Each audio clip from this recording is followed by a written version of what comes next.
What we wanted to do is give some theory and give some ways of thinking that offer dense, like rich theoretical, textured theoretical explanations for how we might think about how gender is something that we all acquire, how gender is something that has to do, of course, with experience, with the outside world, even with trauma, and that we should not be afraid of thinking this way for fear that anything that we say that departs from the party line is going to be used against us. I mean, things are being used against us as it is. Why not at least say things that are true, that do justice to the complexity and to the nuance of queer and trans life, and not detract from minoritarian experience?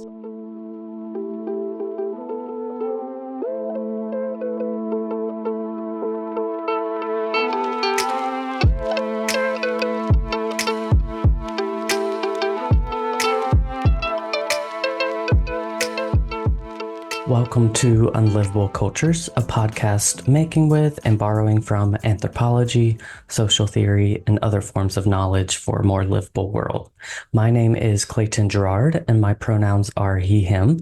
Today, I'm talking with the authors of Gender Without Identity, which offers a radical theory of gender formation and its ongoing mutations, and is also the winner of the 2024 Silver Medal for LGBTQ+ nonfiction from the Independent Publisher Book Awards. So without further ado, here is our conversation. So yeah, I've been really excited about this interview after reading the book. I think it was really generative and super thought-provoking. So this has been a conversation that I've been looking forward to. I'm here with Dr. Anne Pellegrini and Dr. Avi Sakatopoulos. Both of you are currently in New York City and practice psychoanalysis. So if you wouldn't mind maybe just giving a short introduction about who you are and your work to enter into this conversation. Sure. So I'm a full-time faculty member at New York University, where I'm in the Department of Performance Studies with affiliations also with the Departments of Social and Cultural Analysis and Religious Studies. But I'm also a practicing psychoanalyst with a small private practice in New York City. And in both my academic life and in my clinical life, I think a lot about issues of sexual and gender diversity. I work with a lot of queer and trans people in my private practice. I've been teaching issues about queerness and gender diversity in my classrooms for now 30 years. So there's some interesting points of contact between my two, let's say, professional experiences. And one of the things that I'm excited to talk to you about today is the book that Avi and I co-wrote, Gender Without Identity, which is, among other things, about working clinically with gender non-normative and queer people, but it also draws extensively on our engagements with queer and trans studies, and especially queer of color critique and trans of color critique.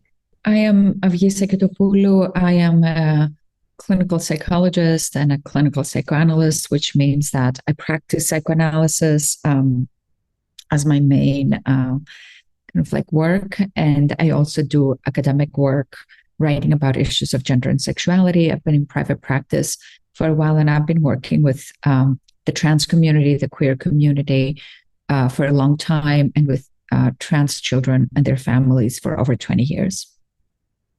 Awesome. Thank you both for that introduction. I'm super excited for this conversation. As Dr. Pellegrini teed it up, we are talking about Gender Without Identity today, which came out in 2023, which kind of tackles, gender from looking at it without identity, but as a process of becoming, basically taking into account all the complex experiences that people have throughout their life, and how gender is just one experience that can kind of change or be fluid in different ways. Just to start off on equal footing, I was wondering if you could kind of speak to the listeners about what psychoanalysis is just broadly as an introduction, but also kind of the contested histories that it has with queer and trans subjects, just so that we're all entering the conversation with the same context. Yeah, so psychoanalysis is a very particular form of psychotherapy, one might say. It's a clinical practice, and it's also like a theoretical way of thinking about things that prioritizes the understanding that there are things about our psychic lives that we're unaware of, the ways in which we're influenced by the past, the way in which we repeat things without quite knowing we're repeating them, that early relationships and social relationships actually inflect how we are in the world in ways that we may not always be able to give an account of, that dreams, errors of kind of like remembering or forgetting, or kind of like our passions are influenced by things that we may not always be in command of. So it's really interested in those domains that kind of like most people understand as irrational or as beyond reason, and brings a way of thinking about these into the forefront. There's a very, very long history of psychoanalysis having been very hostile to queer and trans life, and to have created a lot of damage, both in the clinical room with individual patients, but also in how it speaks about diverse experience, diverse gender experience.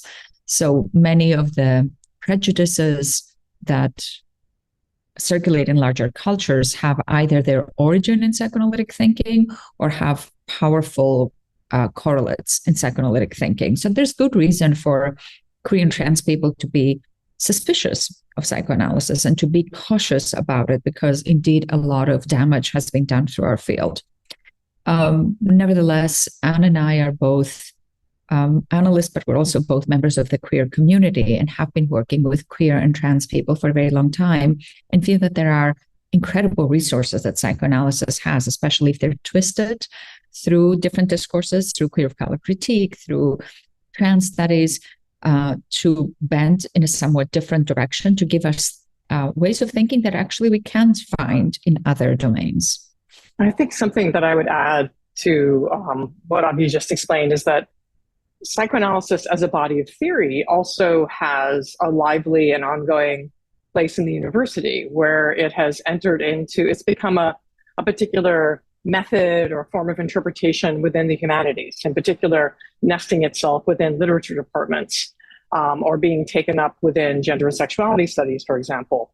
But in the main, and actually what's so interesting is it's actually less taught, I think, in psychology departments than it is in these humanities fields. But in those places where psychoanalytic theory becomes, again, a kind of interpretive style or kind of method of reading a text or a film, for example, one of the things that gets forgotten is that psychoanalysis emerged as a way for two or sometimes more people, it's like, say, couples counseling, but for two people to sit in the room together and engage in this really intense practice of talking and listening.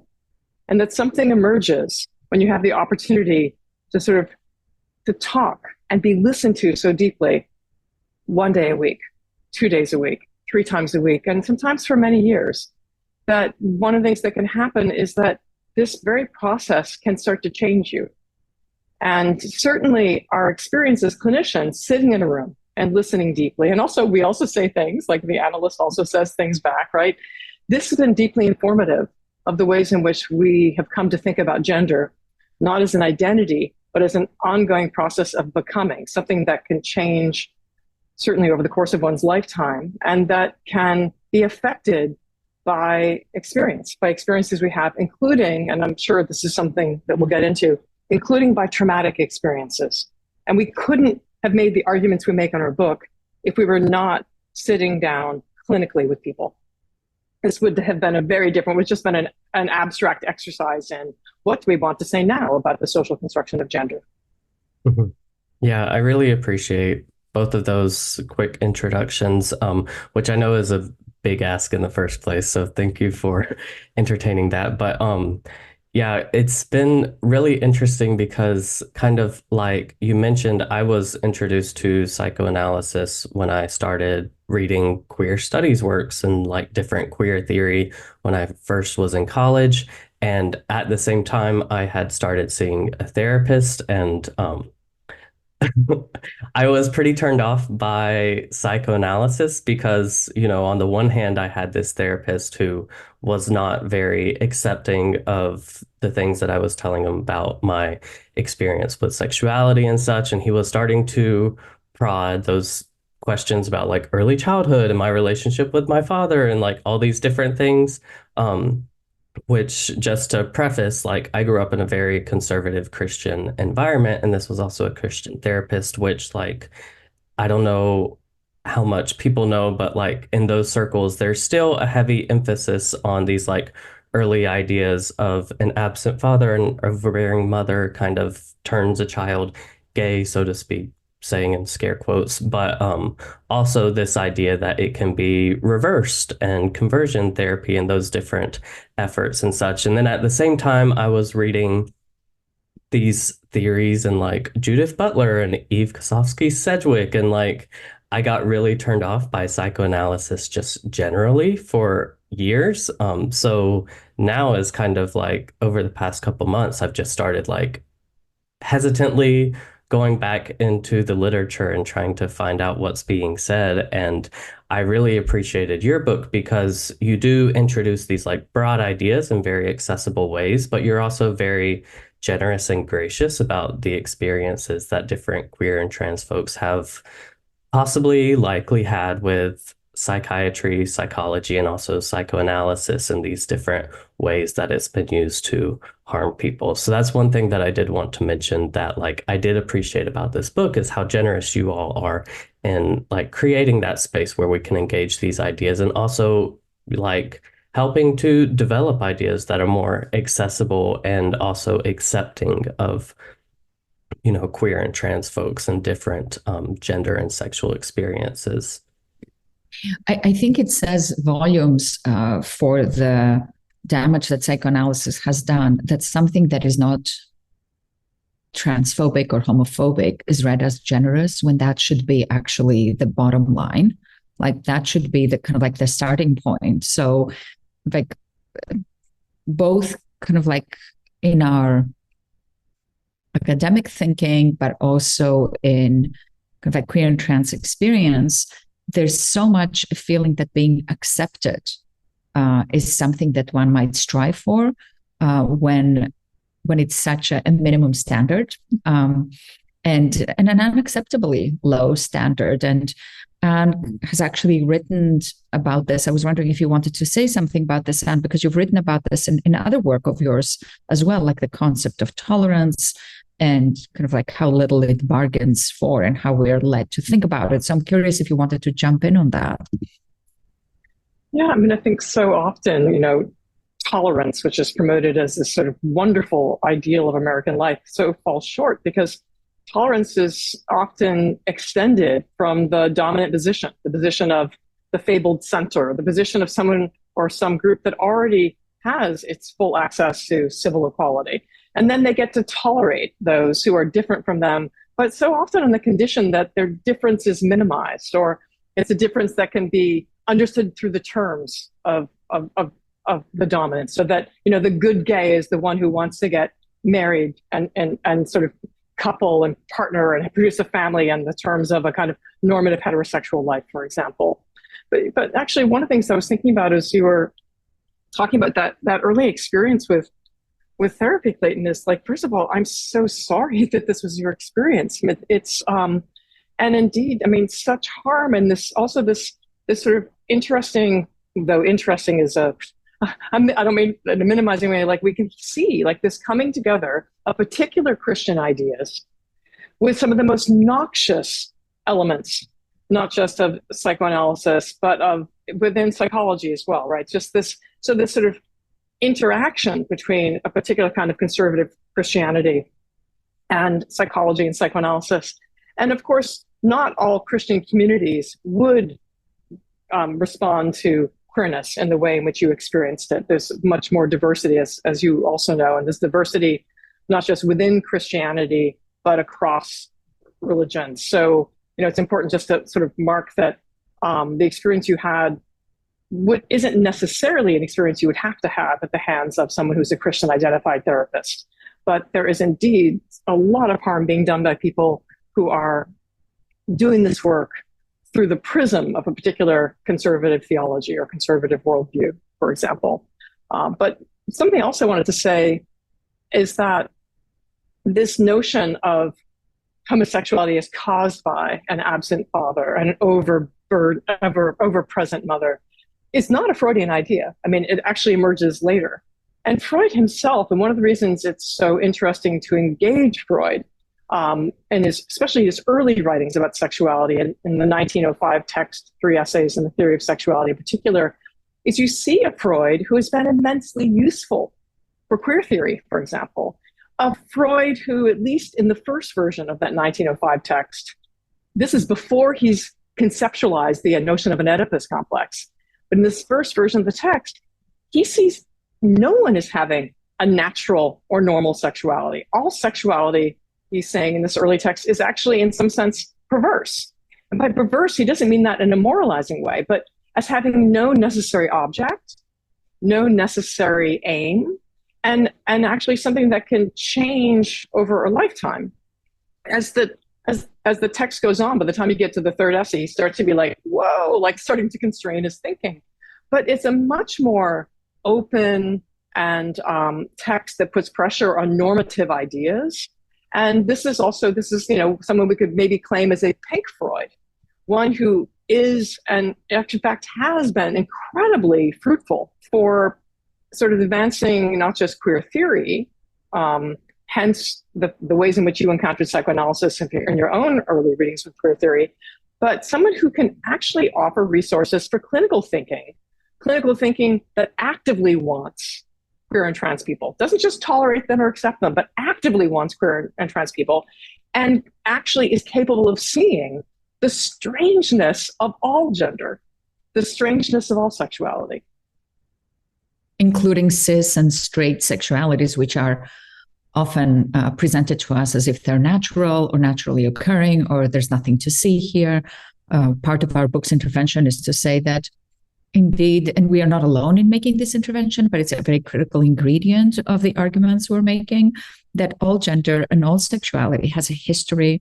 They all are experiences and senses of ourselves that come to develop through sets of psychic and social processes. They're not just, we're not just born with them, like as neither straight nor gay people, nor bisexual people, nor trans people, no cis people are born with their gender, or born with their sexuality. Yeah, I really appreciate that, and the way that you're looking at these things so expansively. I think that's such a beautiful place to be able to acknowledge the nuances and complexities of people's various experiences without just trying to fit them into binary categories or try to box them in. And that was one thing that really interested me most in the preface that you write for the book is kind of your account of how the book came to be, specifically with the award that it won, and then also the journal publication that was supposed to be that didn't quite happen.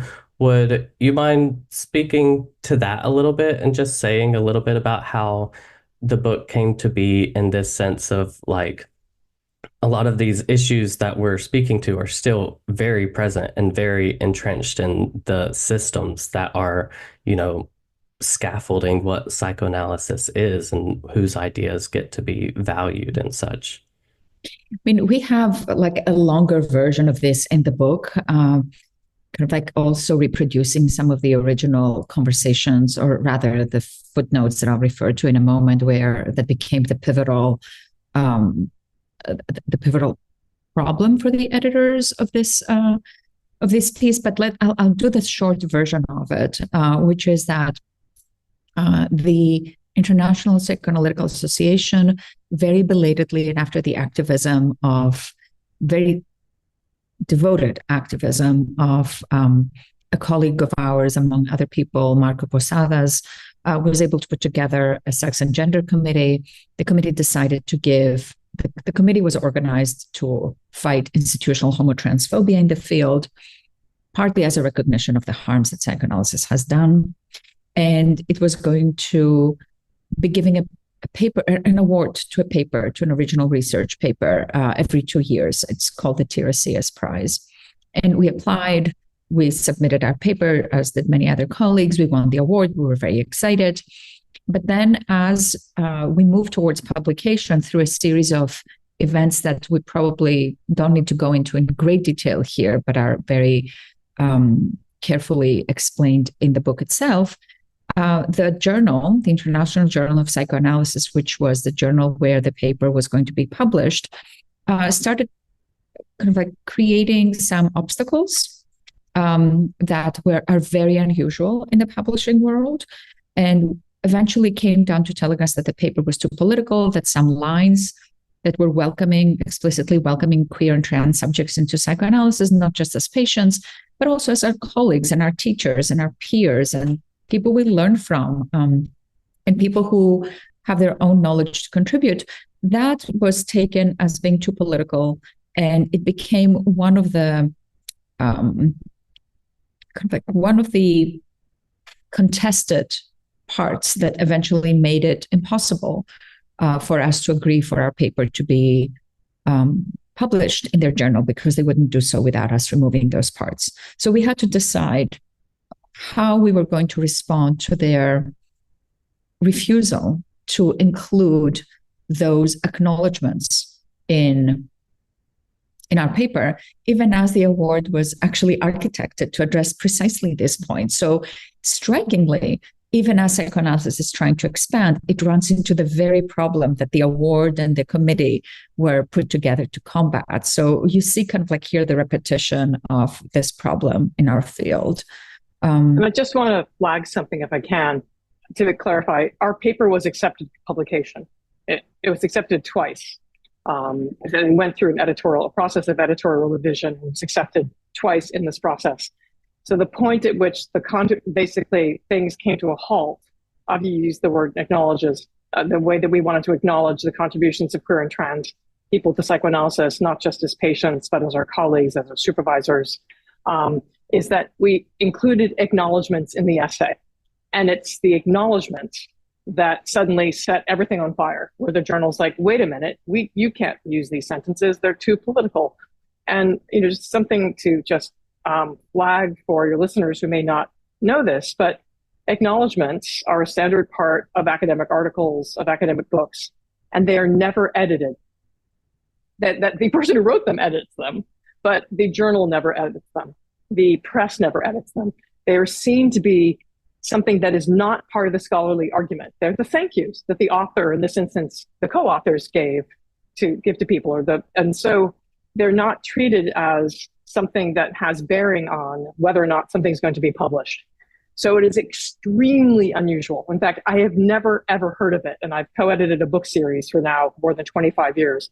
I've never heard of someone's acknowledgements not only being edited by the press, but being put down as the make or break of whether something that's already been accepted for publication will actually go forward. So I just wanted to say that what happened to this article was very, very unusual. Thank you for speaking to that, because I found that so intriguing. We have a whole series on our podcast that we call Deinstitutionalized that kind of traces different topics and like issues around academia and the ways that, these academic cultures are made livable or unlivable for different people doing different kinds of work and such. So reading the preface for this book and kind of seeing what happened in that process was so surprising for me, but also really spoke to how, these academic systems for knowledge production are still, in their own cultural constrictions and still have to, we have to work on those cultures as well to be able to even disseminate these ideas and spread different awareness and ways of thinking. And if I may add one more thing, I think that what this also captures is not just the suppression of queer and trans, progressive and expansive queer and trans thinking, but it also captures how queer and trans authors are themselves have kind of exist in intellectual ecosystems where we constantly have to fight in order to be able to be given the kinds of space that, in this case, for example, the award had earned. So it's not I think it's important to keep in mind that queer and trans people are also in these fields trying to produce scholarship. They're not just the subjects of knowledge, but also the producers of knowledge. And that this is how life is made unlivable in our institutions. people of color have similarly difficult experiences in psychoanalytic context. So this is not unique to gender, but like extends to other categories of difference that's organized around social power. And this is exactly an example of tolerance where marginalized, sort of people who belong to historically marginalized groups like are welcomed in, but on the condition that we don't make any trouble, on the condition that we say nothing that would ruffle the smooth surface of psychoanalysis, the business as usual. It can continue on the same. It just has different kinds of bodies in the mix. Like, oh, see how racially diverse we are. Oh, wow, see, people who are trans or queer, they can actually become psychoanalysts now. Now, that is indeed an improvement, but it is insufficient if we're also being told, sure, you can be a psychoanalyst. I mean, for a long time, someone who was queer, known to be queer, could not actually even train to become a psychoanalyst. Someone who was openly trans could not train to be a psychoanalyst. It's actually the case still in numerous countries that someone who's openly trans cannot train to be a psychoanalyst. But so that's important, right? But that's not enough. We have to be able to shake our metapsychologies. That is our particular theories of how the mind works. We need to be able to shake those theories in the light of insights from other fields, again, from queer and trans studies, for example, from Black studies, so that psychoanalysis isn't just like sort of diversifying, basically DEI light. Let's diversify who's here, but let us dare not think any differently. Let us dare not practice therapy any differently. Right, definitely. I really appreciate you highlighting that. And it calls me back to some of the conversations that we've had in the podcast for the series. Like Dr. Nishani Frazier, she worked on the AP African American Studies course that is very, I don't know if controversial is the right word, but it's experiencing a lot of pushback. And, just the idea that something isn't made for white folks, and like the idea that if we introduce these ideas, it's going to make people think in more complex ways, and that can be challenging for the systems as they are. Or, I mean, I talked to Mimi Cook and Margaret Price a few months ago just about like disability and the experiences of disabled academics. And it's like, we want you to be here and to be visible, but, we don't want you to be asking for accommodations or too many accommodations or, those kinds of things that could shake up the normal day-to-day functions of any department or university or so on and so forth. But I'd love to transition to talking about the specific ideas that you're grappling with in your book, thinking of gender, and the title mentions very clearly gender without identity. So a lot of the conversation is kind of looking at the born this way kind of argument and how that's been entrenched in psychoanalysis, thinking of like core gender identity and the ways that that has been used as a way to not pathologize and like, almost criminalize people with these non-normative or gender expansive experiences, but how that in itself has some inherent limitations to be thinking of gender only as like a core gender identity. Can you speak to some of the ways that you're thinking about gender differently than just this born this way perspective? Sure. It's such an important question. Thank you. I mean, I want to maybe pull back a little bit and say something about the broader political context in which we wrote this book, a political context in our broader culture, but also how that seeps into psychoanalysis, because psychoanalysis is not apart from that broader culture. And I know Avi will want to say something about how psychoanalysis is specifically contributing to the political war against trans people right now as well. But, we're having this conversation on July 8th. And last time I checked, I think it was updated on June 28th, perhaps.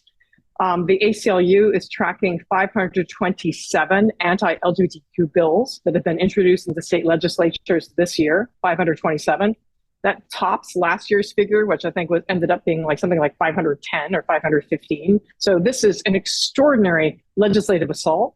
To be sure, not every one of those bills will pass, but it just shows the volume, right, of legislation, of attempts to restrict the very possibility of queer life and of trans life in this country. And so many of these bills have been focusing on trans children and on trans adults, right? So we're in the midst of a state of emergency when it comes to trans experience in this country and not just here.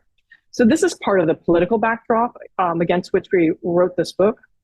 And it has seen that in the face of what is not an imagined, but an actual onslaught on queer and trans life. It has seen for so long that the only argument we can make to defend queer and trans existence is a born that way argument.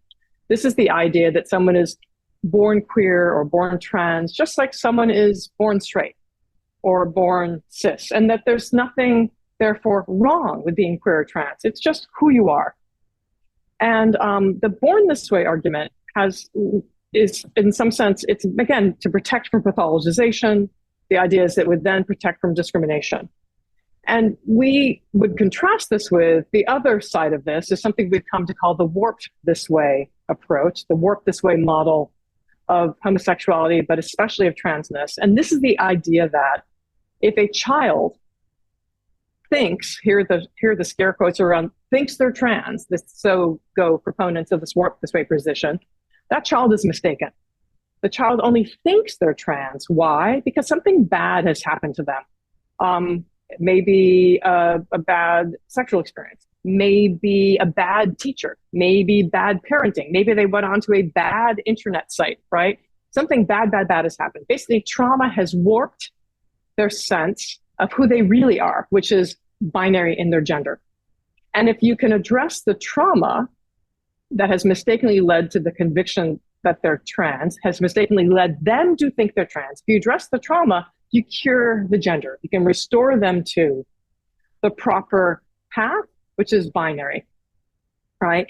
And so again, this warp this way position, it circulates in culture. It's not just something that gets promoted by various kinds of therapy, but it's actually out there circulating in public discourse around why it's important not to let there be openly gay, queer, trans teachers, for example, because it might give children the wrong idea, right? So, but in the face of that warp this way model, again, born this way has been offered as the only thing we can do.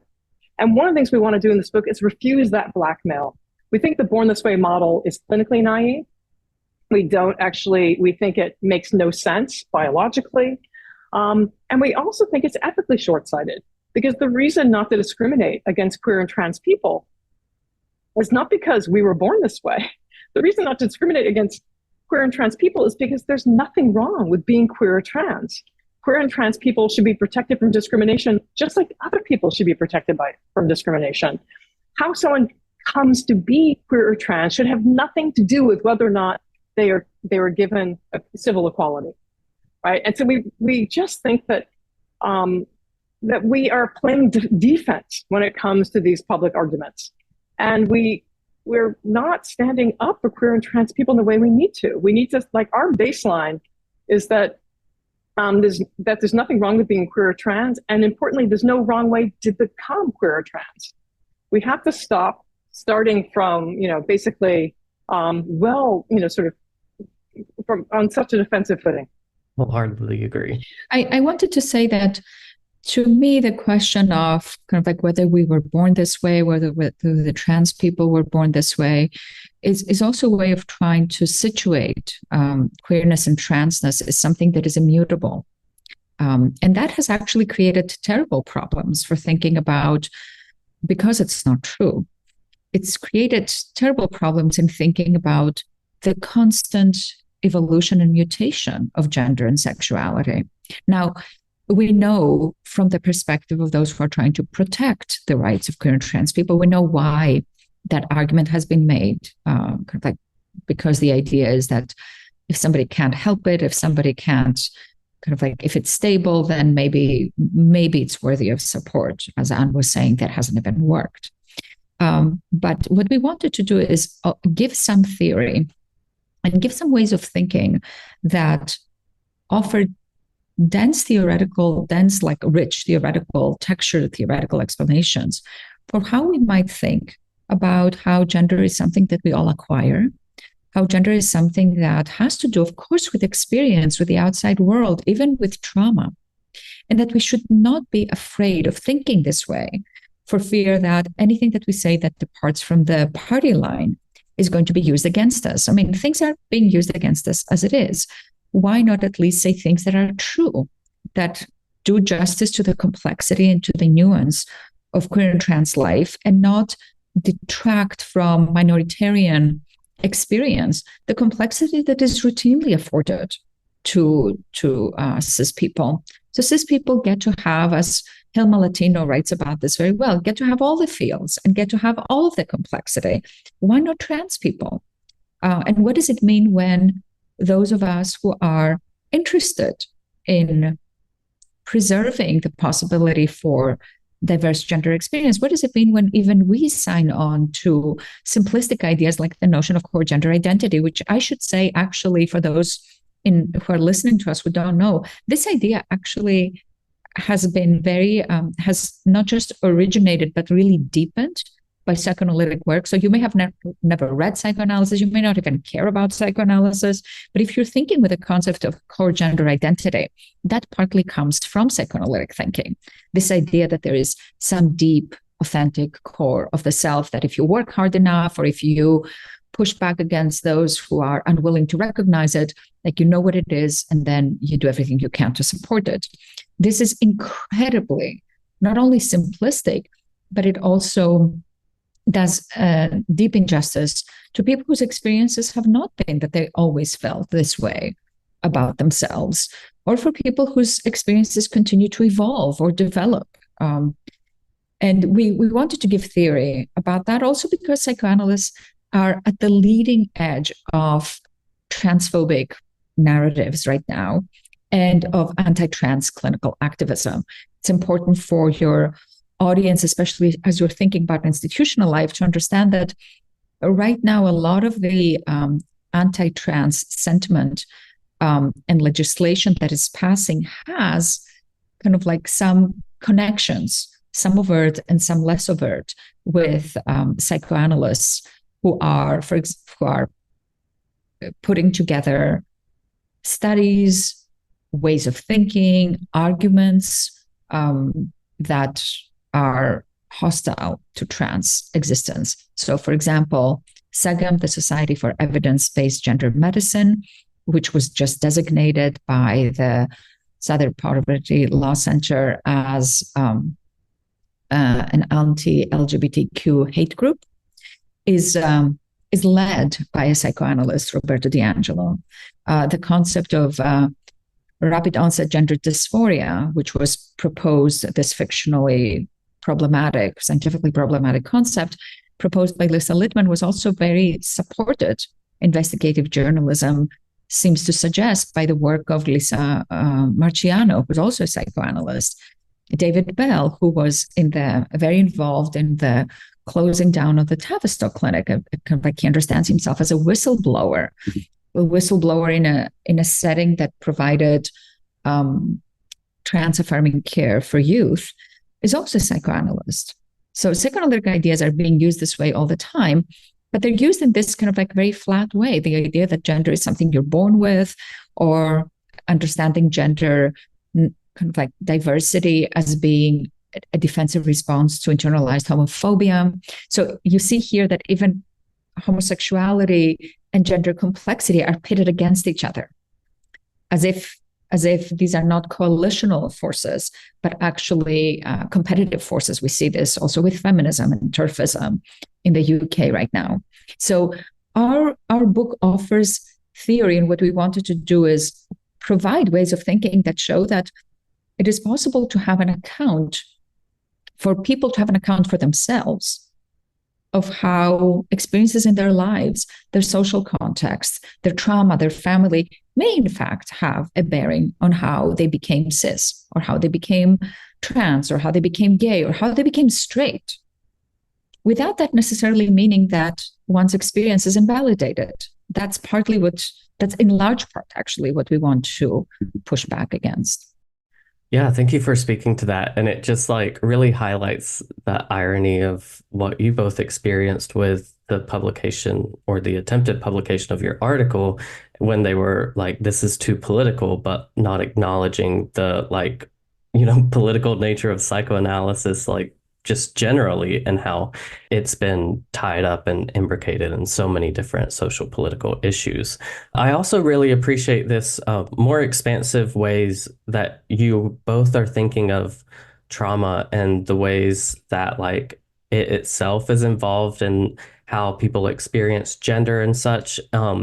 And I found that super interesting because, we hear a lot, especially with like trans studies and such, about these categories of and these like almost taken for granted narratives that someone has to have a core gender identity. So they have to experience their gender this certain way and they have to start identifying as trans like very early and have this long experience before they're taken seriously by the medical establishment and such. And you both talk about some of your clinical work, and I don't know if you would be willing to offer any kind of reflections on how your experiences as psychoanalysts have run up against these limitations of the boundaries that these ideas have created. One of the particularities of doing psychoanalytic work, as opposed to different kinds of listening work or therapeutic work, is that we see people multiple times a week for a long period of time.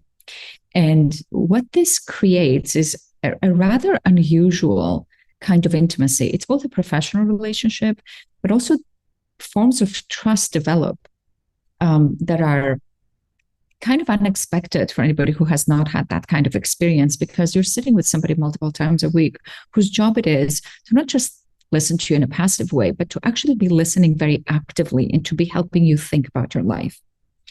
And one observation that both of us made and other colleagues of us working with queer and trans populations have made is that long after an experience of a relative sense of trust develops in the consulting room, people begin to say things that don't necessarily accord with the dominant paradigms of how they understand their gendered or sexual expression. So, whereas if you're speaking to a doctor from whom you need a letter for surgery or whom you need to validate your experience, you might say things that kind of like firmly locate you within the history of what is expected around being trans or being gay or whatever.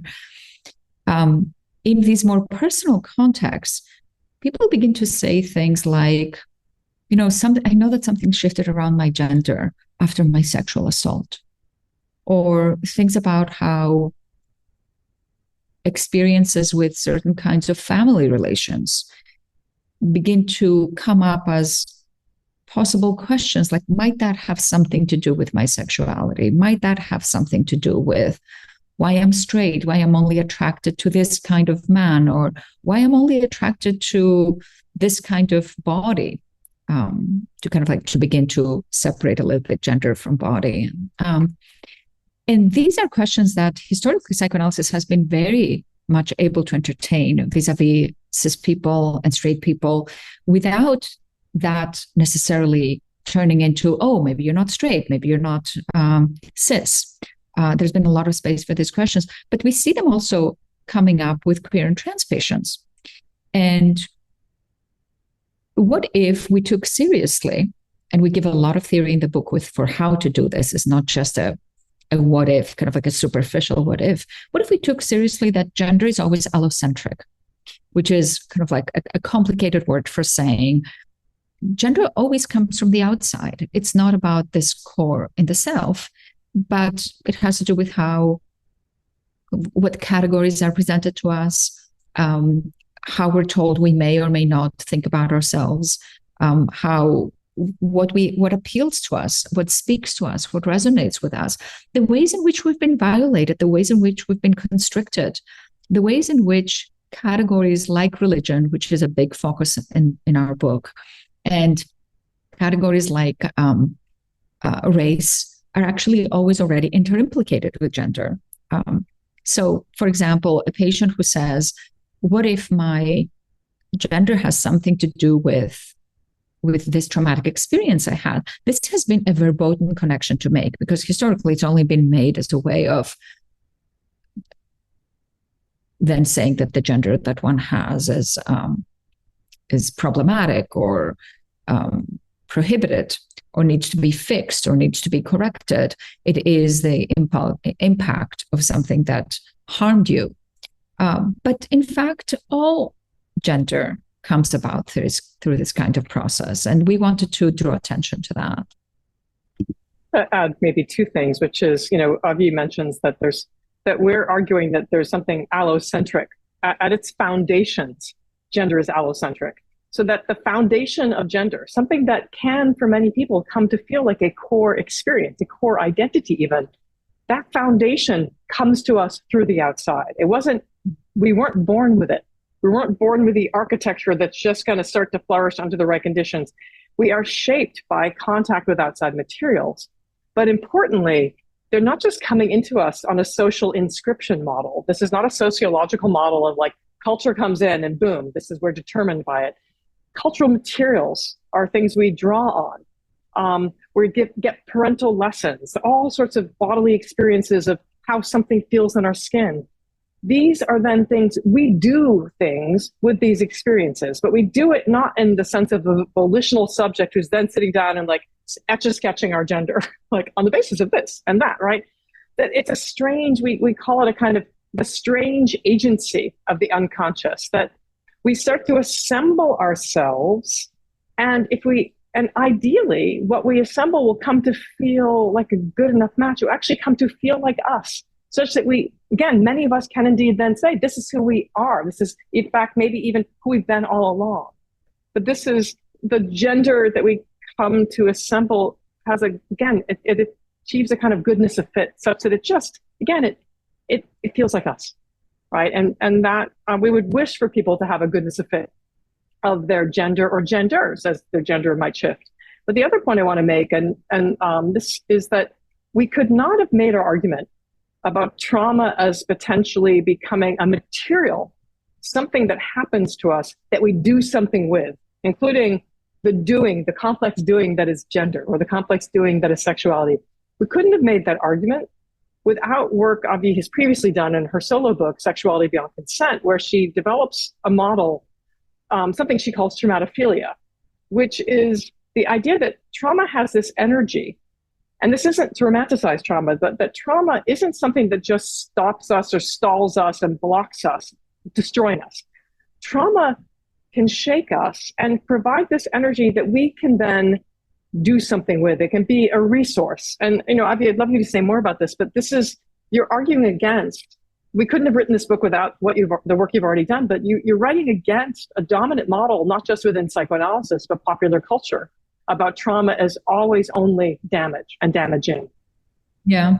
I mean, we have very much been taught, both as clinicians and in culture, that trauma does only one thing. It just interrupts us. It stops us in our tracks. And then the only response to trauma that is rational and humane is to try to heal it.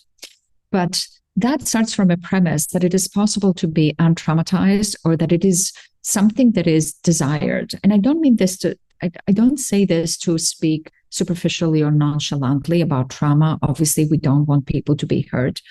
But I am saying it to say that it's impossible to live a life without being hurt. And of course, like, different hurts are of different magnitudes and of different social contexts. Like, there's the personal trauma of an interpersonal moment, and then there's the structural trauma of racism, where these are not kind of like, I don't mean to flatten them, all these into one category. But what I do want to say is that this idea that, first of all, there's no way of healing trauma, like this fantasy that there's a way to go back to who you were before you were traumatized, is entirely unrealistic. And those of us who are clinicians know this very, very well. Nobody goes back to who you were before you were traumatized. But also, trauma inflects who you become. So I think that race is an example that will resonate with most people. Like, for Black persons who are born in the aftermath of the generational history of slavery, and who are growing up and living every day with anti-Black racism, the idea that there is a something to go back to before trauma is entirely absurd. It's a whole erasure of histories that have actually inflected Blackness and make not just Black hardship, but also Black joy and Black pleasure. So the idea that it is possible, first, and secondly, even desirable, to try to erase that history, to return to a prelapsarian self, is entirely problematic.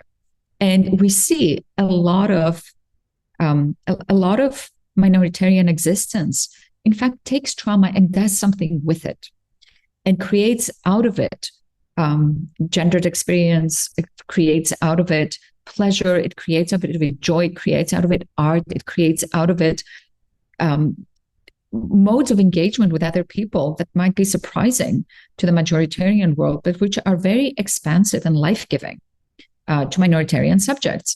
So this idea that our relationship to trauma is only to heal it or get rid of it, when in fact it can be such a generative resource. And we flesh out in the book what we mean by that in a theoretical way. Like, we don't say this kind of like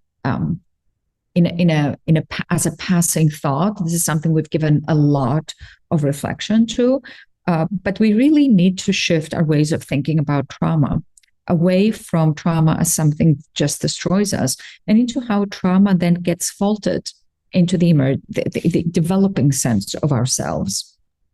Yeah, thank you so much for speaking to that. And you both anticipated like my next question. I was also really intrigued by how you were talking about your concept of self-theorization in this conversation around trauma and like the energies that trauma can create and the ways that self-theorization is kind of involved in this sense of, well, I don't know. I guess I'll let you both speak to it if you'd like, because you can do better than I can, but just kind of how trauma does inform the ways that we can create a sense of self and how that is inflected by gender and race and different experiences and also leads them to be articulated differently in non-pathologizing ways.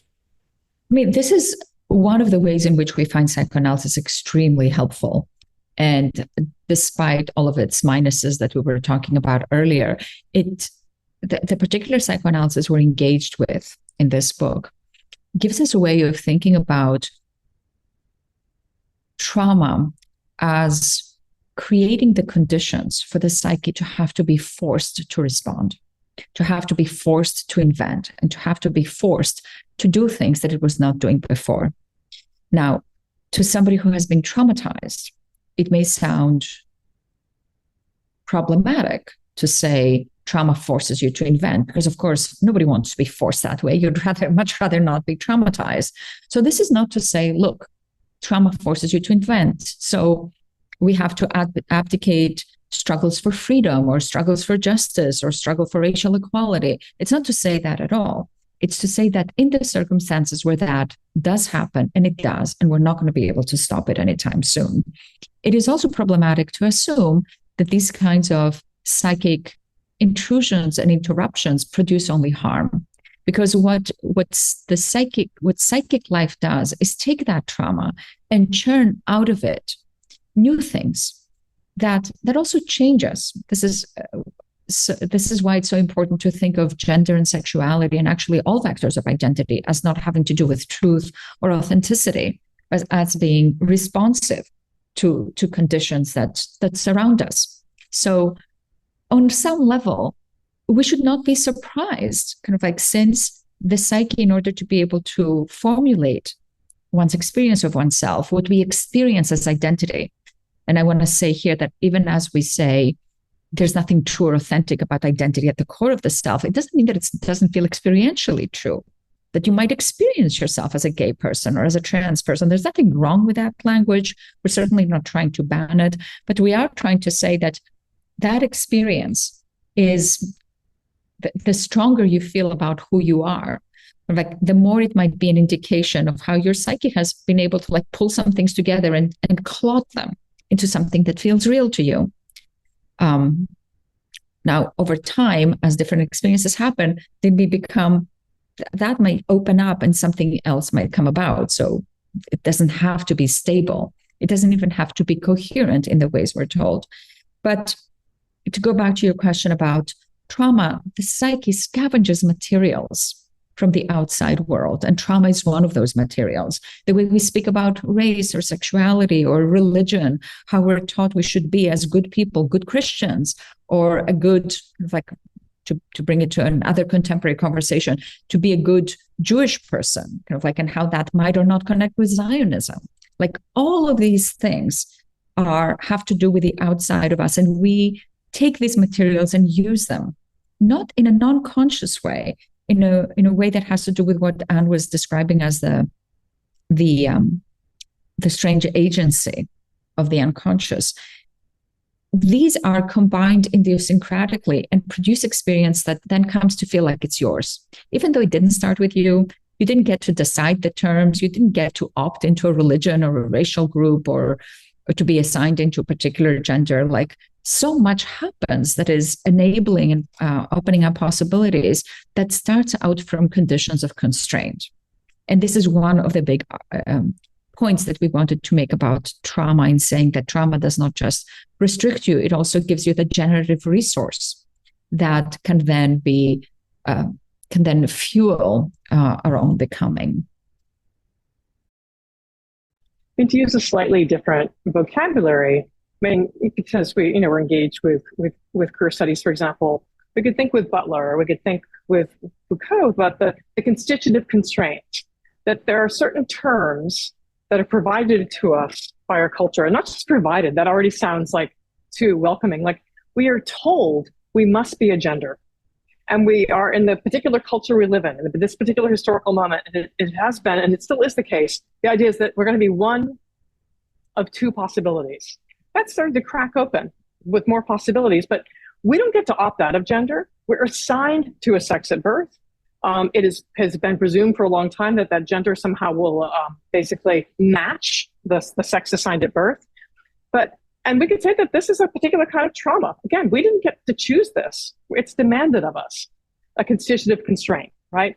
But obviously, people are doing their gender in all sorts of ways that don't accord with dominant norms, even people within the category of what we now call cisness.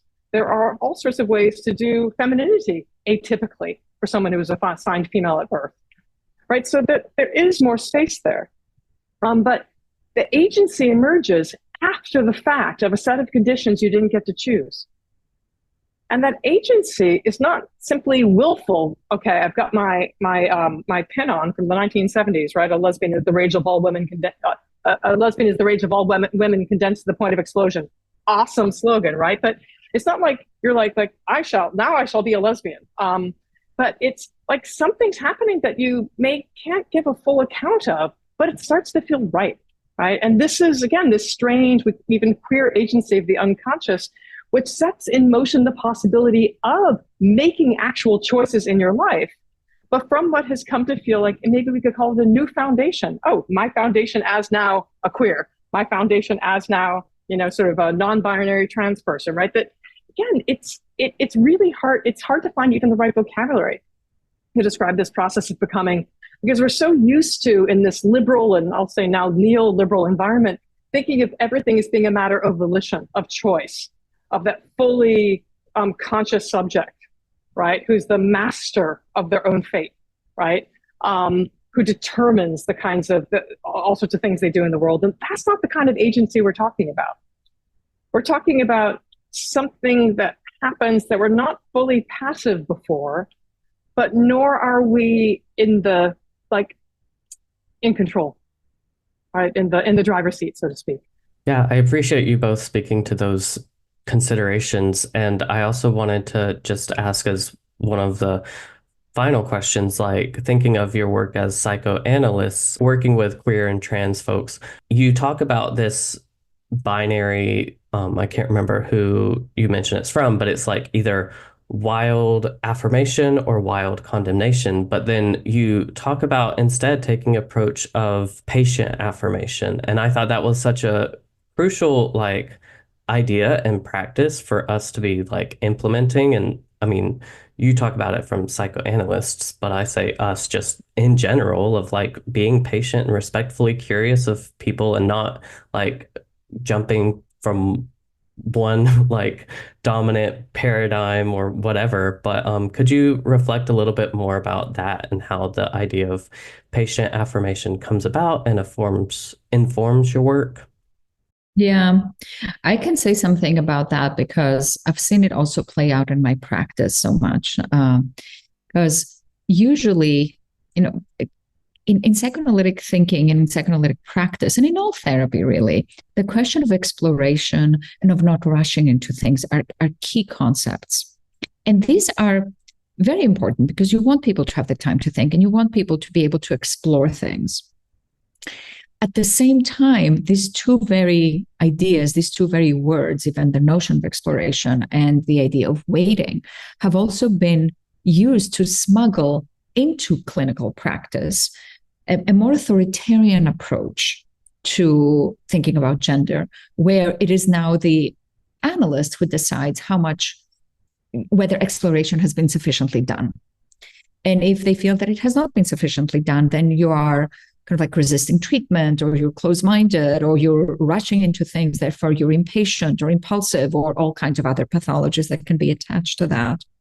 And similarly, if you're not exploring, then you are perhaps laboring under some kind of ideology, perhaps even, I'll put this in kind of like scare quotes, gender ideology. Maybe you've been seduced by kind of like what's been said in the media, or maybe you've been too influenced by your friends, or you've gone to the wrong websites, and so on and so forth. So what we have wanted to do is create some space that is neither this kind of like more manipulative use of kind of like the notion of being watchfully patient or being exploratory, but which also doesn't throw out the baby with the bathwater. And to also turn the lens on the clinician, to say that sometimes it is the clinician that has to be patient with what they don't understand. And it's the clinician that has to be exploratory of their own resistances and their own anxieties around the patient's gender, around the patient's sexual practices. I mean, we can go even beyond just homosexuality, but sexual practices that are seen as being pathological or outside of the norm. So this, in this contrast that Oren Goslan draws between wild affirmation or kind of like really holding somebody back, we've wanted to insert the space for another approach that takes seriously why wild affirmation happens, that it happens because there's a fear that unless you affirm, the only thing you can do is negate, and to create space for something in between that is not borrowing from each of these, because each of these have very problematic dimensions, but which actually says this is not just about the patient, it's also about the clinician and about our own countertransference and about the anxieties of somebody who, say, has quickly settled themselves into an unexplored binary gender. And then in the encounter with a trans patient or a non-binary patient feels unsettled, not because they see something problematic in the patient, but because they don't know how to manage the range of emotions or anxieties or fears that come up as they get destabilized, as their own gender gets destabilized, not because the patient did that to them, but because they had themselves arrived at something without even realizing it too quickly, their own normativity. For some clinicians, the encounter with a non-normatively gendered patient generates a very interesting and important crisis. Like, I remember working with a colleague whose clinical work I was supervising for some time. And I'm saying this with permission from her to share it. This is about the clinician's material rather than the patient's, was working with a non-binary patient and told me, like a woman who had been kind of like out as a lesbian for a very long time. And it was in the encounter with this patient that she came to disclose to me, her supervisor, who she trusted, that she'd actually gone through periods of her life where she had wondered about having top surgery, but never identified as being trans. So she couldn't quite square what she would do with her lesbian identification, nevertheless wanting top surgery. And that she had found some way to kind of like settle all of this and settle into lesbianism without thinking too much about her chest tissue. But what she ends up doing is that in the encounter with this trans patient, all of that stuff that she had settled kind of like becomes unsettled. And we can imagine a clinician who is not the person I'm referring to, who gets so upset by that, that feels that their patient is trying to drive them crazy, or that the patient is creating an unsettlement in them that is actually an indication of the patient's pathology, rather than kind of like what it opens up for the clinician. So that's one of the things that we wanted to really make space for with that intervention. And I think, the word patient affirmation is playing on the doubleness of the word patient. Patient as a noun, the person you're sitting with multiple times a week if you're doing psychoanalysis, or once a week if you're doing a psychoanalytically informed therapeutic treatment. But patient in the sense of a noun, but patient as an adjective of a style of that, this understanding, actually not just style, but this is a process. This is something that's going to unfold over time. But the patient affirmation part, patient as noun, means the following. We start by dignifying what the patient has told you. This is not about putting skeptical pressure on their self-account as a queer person or a trans person, for example. We start by taking them at their word. But the patient affirmation in the adjectival sense also means that we actually want to get a deeper sense of what those words mean to them.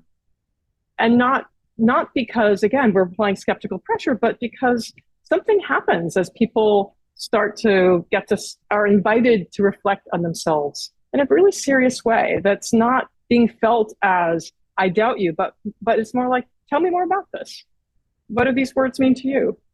And the other reason this other thing that's so important to sort of really underscore what Avi said is that the wild affirmation, or in Goslin's term, like when you are wildly affirming of the person that's sitting with you, this can proceed from the assumption that you may think, oh, I know exactly what it means when this person says they're queer, or what they mean when they say they're trans non-binary.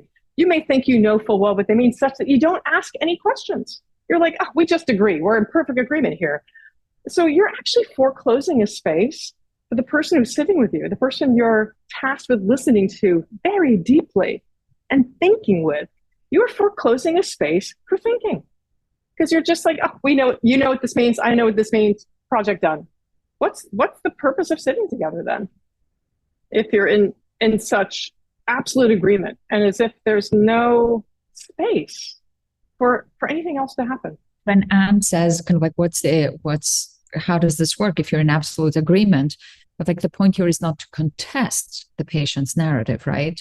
Kind of like what Anne is saying is that there is sometimes the anxiety of a supportive clinician, just like the anxiety of white allies, the anxiety of cis allies can make a clinician want to move too fast and rush even the patient who is still trying to figure some things out or who has ambivalences that they're still sorting out. This is not about inserting the clinician's ambivalence into the patient's narrative. It's about speaking to how the wish to be supportive coupled with the anxiety of difference can generate clinical spaces where, I work with kids, right? And I work with their parents, and parents will often come in and say things like, our son wants to wear a dress. Do you think they're trans? And I understand where that question is coming from. But there's also so much of an inclination sometimes to move through things quickly, decide what they are so that we then know how to relate to them. And I understand that impulse. I understand that a lot of these parents are very well-meaning and want to do well by their kids. But then they can also move their kids too quickly in directions that they might not have gone, or which may have gone, but now are not theirs because the parent is taking the lead. Yeah, thank you for speaking to that. And both from the parent / caretaker side and also the clinician and such, just talking about the different relations of power and the ways that is involved in this process has been super illuminating for me. So thank you both so much for speaking to that and writing about it in the book. As we're wrapping up the conversation, I just wanted to give you both the opportunity, if there's anything that we haven't spoken to yet that you'd like to speak to, I invite you to do so. I want to emphasize something that Avi said earlier, that in the pressure we're placing on Born That Way narratives, we are in no way legislating against any way that any queer or trans person will give an account of how they have come to understand their queerness or their transness. In a world that wants there to be as few queer and as few trans people as possible, the achievement of actually giving an account of yourself and daring to name yourself, that's something we want to honor. But we do also know, as members of the queer and trans community ourselves, that many queer and trans people would not describe themselves as born that way, would not describe their experience of gender or sexuality as being immutable. And so we need to give space for those many queer and trans narratives, right, that are out there, and not basically let our, basically to say this is the only narrative we can speak publicly, and this is the only narrative we can use politically. There are so many more narratives that are available and that actually might create more space for the buzzing diversity of genders and sexualities that deserve to have, to get to flourish. I mean, I would second that and add just one more thing. When you were talking earlier about relations of power, whether it is the clinician or the parent, part of what makes this so challenging is that these are not just relations of power, they're also relations of care. And care and power are always interspersed with one another. You cannot separate them. So you want to be attentive to both elements, not you, I mean, like we want to be attentive to both elements of that, because so much violence is actually done under the banner of care and of protectionism. Yes, thank you both so much for this enriching conversation and your book, Gender Without Identity. Like I've mentioned, I feel like a dozen times at this point, it's a super interesting and thought-provoking book, and it's made me question some things that I've been scared to dive into, or approach these topics in different ways, kind of like I mentioned my hesitancy around psychoanalysis earlier. So I really appreciate the work that you both did in your book, and then also just more generally in the work that you're doing, and the ways that you made it so approachable and accessible. So to all the listeners out there, if you haven't yet, pick up the book Gender Without Identity, because I would 10 out of 10 recommend. So thank you both so much for joining me today and for this conversation. Thank you. It's been a real pleasure to be in conversation. Thank you, Clayton. And if this book leaves queer people ourselves as we're reading it with more questions, or leads us to reconsider some things, this book has been written for our communities. So I'm really delighted to hear that.